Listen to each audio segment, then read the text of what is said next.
Hare Krishna. Om Namo Bhagavate Vasudevaya. Om Namo Bhagavate Vasudevaya. Om Namo Bhagavate Vasudevaya. Namo Vishnu Padaya Krishna Prishtaya Bhutale Srimate Bhakti Vedanta Swami Niti Namine Namaste Saraswati Devi Gauravani Pracharine Nirvishesha Shunyavadi Bhasha Tudesa Tarine Jai Sri Krishna Chaitanya Prabhu Nityananda Shri Advaita Gadadhar Shivasadi Gaur Bhakta Hare Krishna, Krishna Krishna, Hare Hare, Hare Rama, Rama Rama, Hare Hare, Mukham Karoti Vachalam Pangum Langaite Grim, Yat Krupata Maham Vande Shri Gurum Dinatarine. Hare Krishna. So, yesterday we saw chapter 3, last verse. Now we will start the fourth chapter. Name of the chapter is Transcendental Knowledge. So we'll see the shloka number first today. So let's chant the shloka.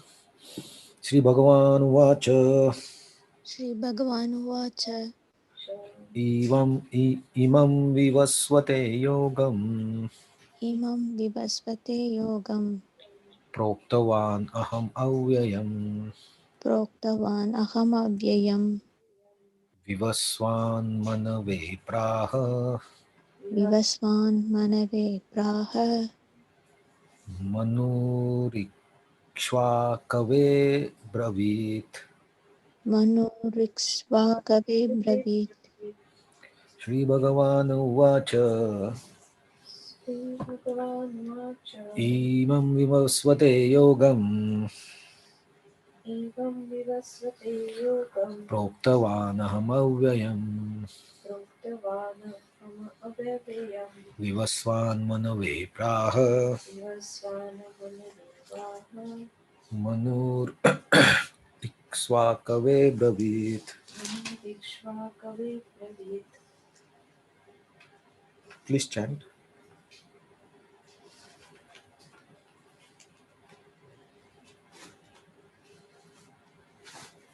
Shri Bhagavan Vacha Imam Vivasvate Yogam Proktavan Aham Avyayam Vivasvan Manave Praha Manurikshvakave Bravit.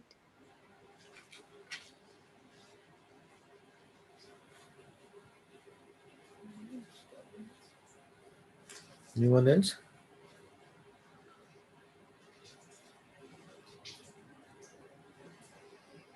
Okay, so let's see, because today's purport is little big, longer. The translation and purport. The personality of Godhead, Lord Krishna said, I instructed this imperishable science of yoga to sun god Vivaswan. Vivaswan instructed it to Manu, the father of mankind, and Manu in turn instructed it to Ikshvaku, purport. Herein we find the history of Bhagavad Gita traced from the remote time when it was delivered to royal order of all planets, beginning from the sun planet. The kings of all planets are specially meant for protection of the inhabitants, and therefore the royal order should understand the science of Bhagavad Gita in order to be able to rule the citizens and protect them from material bondage to lust. Human life is meant for cultivation of spiritual knowledge in eternal relationship with the Supreme Personality of Godhead. And the executive heads of all states and all planets are obliged to impart this knowledge lesson to citizens by education, culture, and devotion. In other words, the executive heads of all the states are intended to spread the science of Krishna consciousness so that people may take advantage of this great science and pursue a successful path, utilizing opportunity of human life, human form of life. In this millennium, the sun god is known as Vivaswan, the king of the sun, which is the origin of all planets within solar system. In Brahma Samhita 5.52 it is stated Yachakshur eva savita sakalam granam raja samasta suramurtir ashesha teja yasya yasnya yasya jnana brahmati Sambhuta Kala Chakro Govindamadi Purusham Tamham Bhajami. Let me worship. Lord Brahma said, the Supreme Personality of Godhead Govinda, Krishna, who is the original person and under whose order the sun, which is the king of all planets, is assuming immense power and heat. The sun represents the eye of the Lord and traverses its orbit in obedience with his order. The sun is the king of planets, and the sun god at present of the name US1 rules the sun planet, which is controlling all other planets by supplying heat and light. It is rotating under the order of Krishna, and Lord Krishna originally made US1 his first disciple to understand the science of Bhagavad Gita. The Gita is not therefore a speculative treatise for insignificant mundane scholar, but is a standard book of knowledge coming down from time immemorial. In Mahabharata, Shanti Parva, 3.348.51-52, we can trace out the history of Gita as follows. Treta Yugadav Chatato Vivaswan Manavedadam Manuscha Loka Vritti Artham Sutta Iksva Kavedadau Iksva Kunacha Kahito Vyapalokan Avastita. In the beginning of the millennium known as Treta Yuga, the science of relationship with the Supreme was delivered by Vivaswan to Manu, and Manu, being the father of mankind, gave it to his son Maharaj Iswaku, the king of this earth planet and forefather of Raghu dynasty in which Lord Ramchandra appeared. Therefore, Bhagavad Gita existing in human society from the time of Maharaj Iswaku. At the present moment, we have just passed through 5,000 years of Kali Yuga, which last for 32,000 years. Before this, therefore, Dwapar Yuga, 800,000 years. And before that, there was Treta Yuga, 100 and no, 1,200,000 years.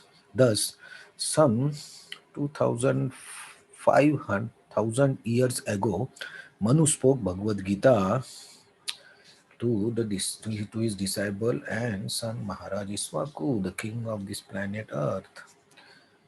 Okay, the age of current Manu is calculated to last for some 3 million some years, of which 112 millions have passed. Accepting that before the birth of Manu, Gita was spoken by Lord to his disciple, sun god Vivaswan. So rough estimate is that Gita was spoken at least 1204. How much is this? Years ago. 124,000 years ago.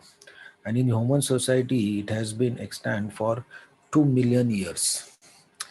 It was respoken by Lord again to Arjuna about 5,000 years ago. That is the rough estimate of history of Gita.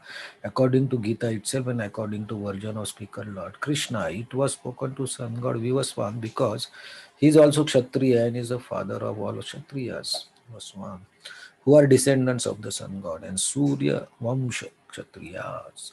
Because Bhagavad Gita is as good as Vedas, being spoken by Supreme Personality about this knowledge of Aparusheya, superhuman.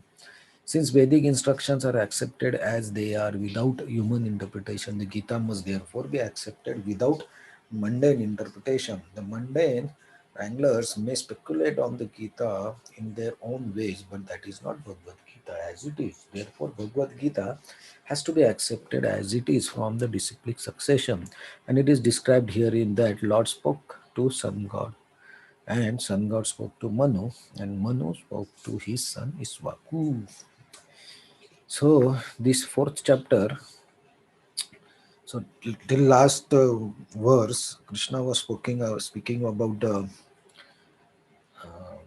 lust, how to conquer the lust and how to understand. And with the help of transcendental intelligence, we should conquer the lust. So this was in answer to Arjuna's question, why we do activities that we don't want to do. So now here Krishna is suddenly, looks like suddenly going into history of his instructions or his knowledge. But before Arjuna asked question to Krishna, Krishna was telling about Jnana Yoga. So he told about Jnana Yoga and Karma Yoga to Arjuna, and then also he told um, Arjuna, that you are still not qualified for Jnana Yoga, so you do Karma Yoga. Because he is Kshatriya, so he should do Karma Yoga. Brahman do the Jnana Yoga. So in the last chapter 30, 31 verse, Krishna was explaining that person who works according to my injunctions and follow my teachings faithfully without envy become free from bondage of fruitive activities. So here Krishna is telling that surrender unto me with full knowledge of me, and follow my instructions. So that was Krishna was telling, and then he also told that those who don't follow this, they will be ruined. And he also told that if you have knowledge but you will be under the modes of nature, so why you are trying to stop it?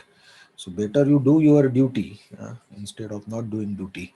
So here then Krishna, the Arjuna asked question. So now, and Krishna answered the question. Now the topic again starts about the knowledge of Krishna, or knowledge of the supreme transcendental knowledge and his instructions.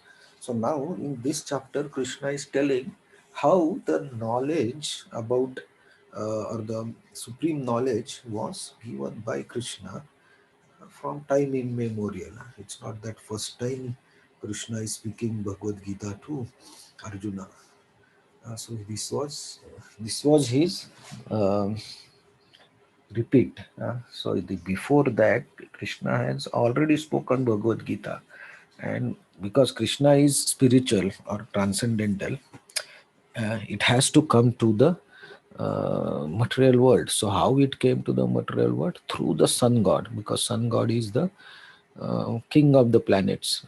The sun is the king, and it's ruled by sun god. So Vivaswan, current is Vivaswan. So Krishna told him Bhagavad Gita, and sun god in turn told it to Ishwaku, his son, and king of earth. So this is how Bhagavad Gita came from the spiritual realm to the earthly planets. So like earth, it came through the king of the earth planet. So that is the history, how this knowledge, Krishna is telling that this knowledge, so Krishna will tell in this chapter that this knowledge is not the first time I am speaking. uh, I have given this before also, and now I am giving it again. So in this chapter, Krishna will tell about his knowledge, how, why Krishna comes, how he delivers the knowledge, all this information, and how this knowledge can be achieved. This all is in this fourth chapter of Bhagavad Gita. That's why the name is Transcendental Knowledge. And Srila Prabhupada also gives very detailed explanation about the times, about the Mahabharata reference and the times, how much old is Bhagavad Gita. So some people think that Bhagavad Gita is just 5,000 years ago, but it's not like that. It looks like it is 2 million years ago. It was spoken for the benefit of the human society, for the people who are living on the earthly planets. So uh, that's why Bhagavad Gita should be understood as it is. You should not interpret Bhagavad Gita as per your own whims or our own thinking. We have to just follow. So that's why there is very importance of the parampara system, where the knowledge is coming from the our gurus in a line of succession. Similar, just like from Krishna to sun god to Manu, Manu to Iswaku. So this is a complete chain, right? So similarly, the knowledge should be. So when we study Bhagavad Gita, or we try to understand Bhagavad Gita, it should be in the disciplic succession. Then that knowledge is authentic knowledge. Otherwise, there are so many Bhagavad Gitas, but the interpretation is little bit different as per the philosophical understanding of that particular person. So here we understand how the kings of the planets are also responsible for spreading this knowledge to the inhabitants of that planet, and that's the way they try to deliver the people who are living on those planets. Uh, and also how the knowledge comes from the spiritual level to the mundane level or material level.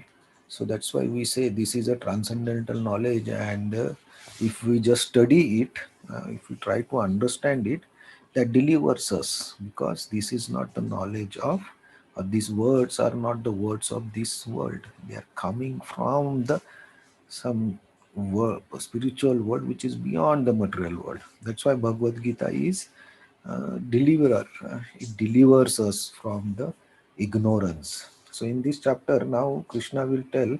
So he just told how Bhagavad Gita was spoken. Then Arjuna will ask few questions, and then Krishna will tell why I come to this world, uh, that those shlokas are there, and why I am telling you the Bhagavad Gita again. So this all in explanation, and then the knowledge about the Supreme also is in this chapter. So that those we will see in our next sessions. Thank you very much. Hare Krishna. So any comments, any reflections, question?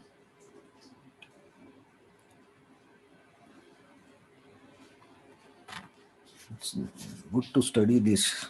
I always forget this, but it's good to remember this calculation.